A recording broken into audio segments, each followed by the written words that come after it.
distinguished guests, industry partners, ladies and gentlemen.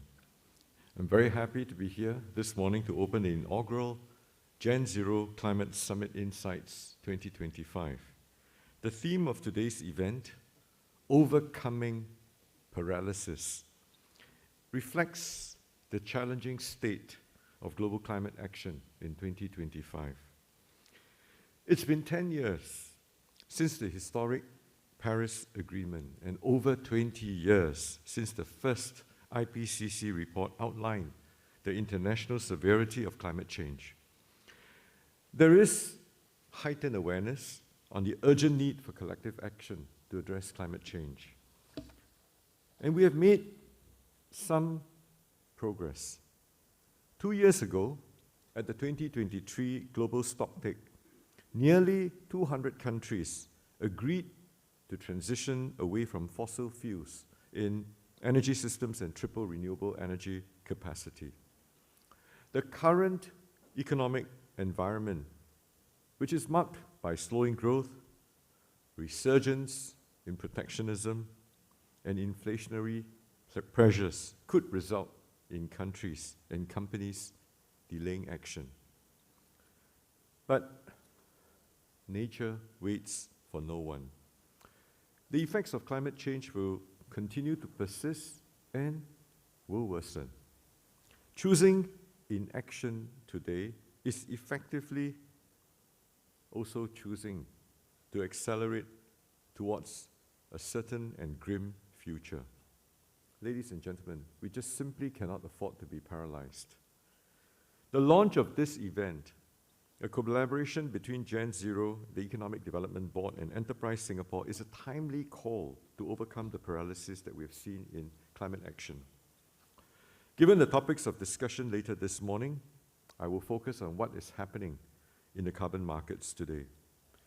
Singapore, as a small country, recognizes that carbon markets are a critical enabler for decarbonization.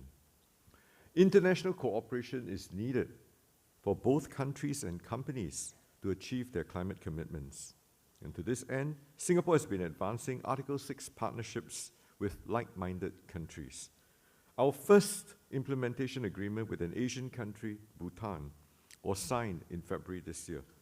We introduced the International Carbon Credit Framework, or ICC framework, allowing companies the option to use eligible ICCs compliant with Article 6 to offset up to 5% of their carbon tax liability.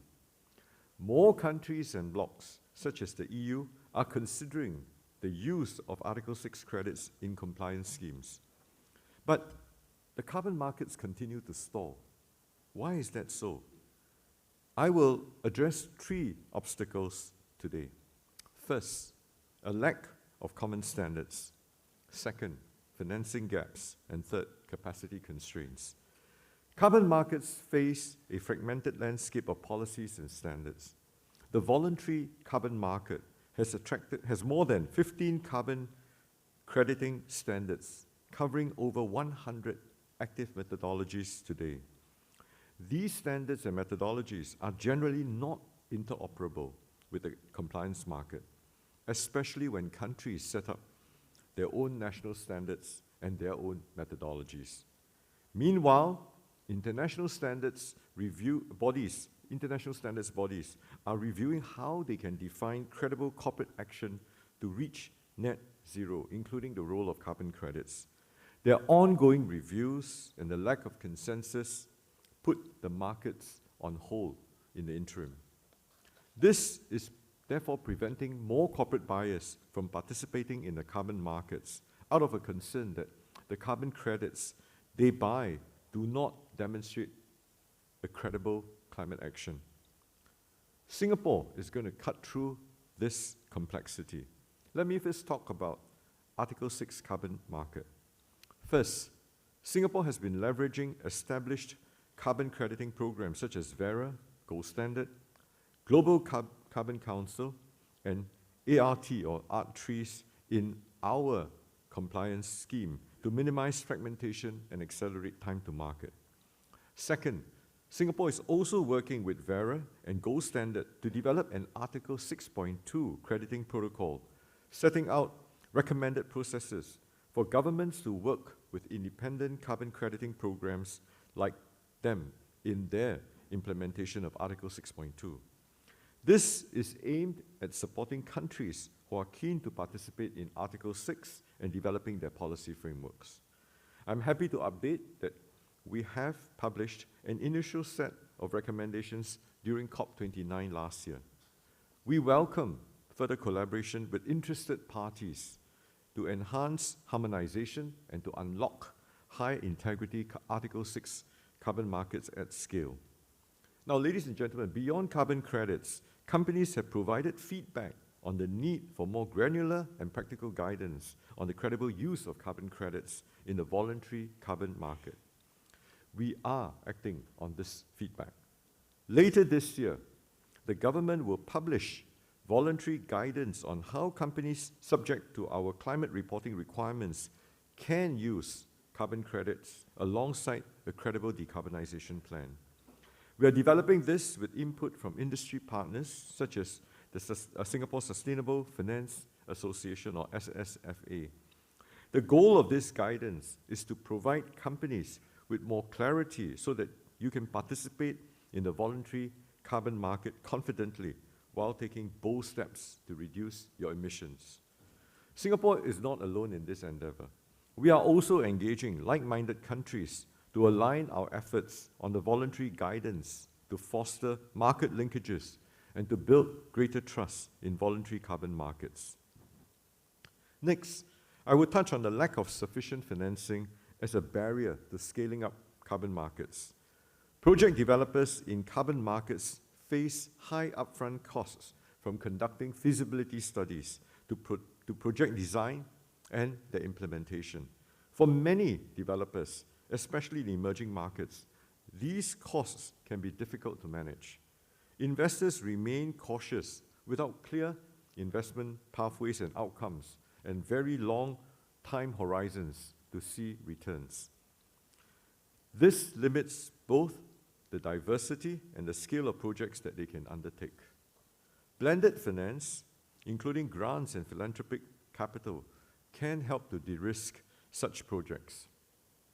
To this end, the EDB launched a new carbon project development grant on the sidelines of COP29 to provide support for leading project developers to originate early-stage Article 6 carbon projects. Since then, the response from project developers has been encouraging. We have seen promising proposals that will help to unlock the mitigation potential of Southeast Asia and beyond in areas such as nature and tech-based solutions. But we're not stopping here. Today, I'm happy to announce that EDB and Temasek Trust Foundation Advisors, TTFA, will be mobilizing more impact capital to accelerate the growth of high-integrity carbon markets. More details will be shared with you by EDB later. I encourage the industry to continue engaging us on opportunities to scale up financing. We welcome more global financial institutions and philanthropic funds to come forward to collaborate with us. Lastly, building capacity is essential to scaling carbon markets. For the potential of Article 6 to be fully unlocked, countries will need strong institutional frameworks and infrastructure in place. However, not all countries have the resources nor the capabilities to do so. While there's a growing number of programs focused on building capacity, there is a need for deeper and more hands-on support. I'm pleased to announce that the government will extend capacity building initiatives over the next few years.